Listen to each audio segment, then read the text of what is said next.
తూప్రాన్ మండలం మల్కాపూర్ ఆదర్శ గ్రామంలో 39వ వారం స్వచ్ఛ భారత్ కార్యక్రమాన్ని 3వ వార్డులో చేపట్టారు. నూతనంగా నిర్మించిన గ్రామస్తుల ఇంటి పరిసర ప్రాంతాల్లో ముళ్ల పొదలను చెత్త చెదారాన్ని తొలగించడం అనంతరం సీసీ రోడ్డుతో చీపులతో ఊడ్చి శుభ్రపరిచారు. ప్రతి ఆదివారం స్వచ్ఛ భారత్ లో భాగంగా 2 గంటల పాటు శ్రమదానం చేస్తున్నట్లు సర్పంచ్ తెలిపారు. ఈ కార్యక్రమంలో ఉప సర్పంచ్ స్వామి, వార్డు సభ్యులు జిన్నా కృష్ణ, పిట్ల వేణు, మన్నె తిరుపతి, రేఖ, నాగరాజు గౌడ్, మేకిన్ యువత, పంచాయతీ సిబ్బంది పాల్గొన్నారు. మల్కాపూర్ ఆదర్శ గ్రామంలో ఈరోజు 393వ వారం స్వచ్ఛ భారత్ కార్యక్రమాన్ని 3వ వార్డులో చేపట్టడం జరిగింది.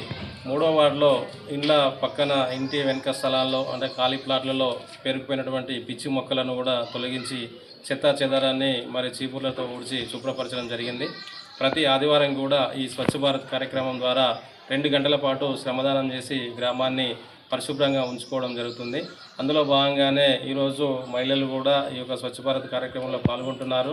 వాళ్ళు కూడా వాళ్ళ ఇంటి పరిసర ప్రాంతాలను కూడా ఎప్పటికప్పుడు పరిశుభ్రంగా ఉంచుకుంటూ మరి ఈగలు, దోమలు దరిచేరకుండా మరి పరిశుభ్రమైన వాతావరణాన్ని కలిగించే దిశలో మా గ్రామ పంచాయతీ పాలకవర్గము మరి అందరం కూడా ఐకమత్యంతో ఉండి ముందుకు సాగుతూ మరి గ్రామాన్ని పరిశుభ్రమైన గ్రామంగా తీర్చిదిద్దుకోవడం జరుగుతున్నది.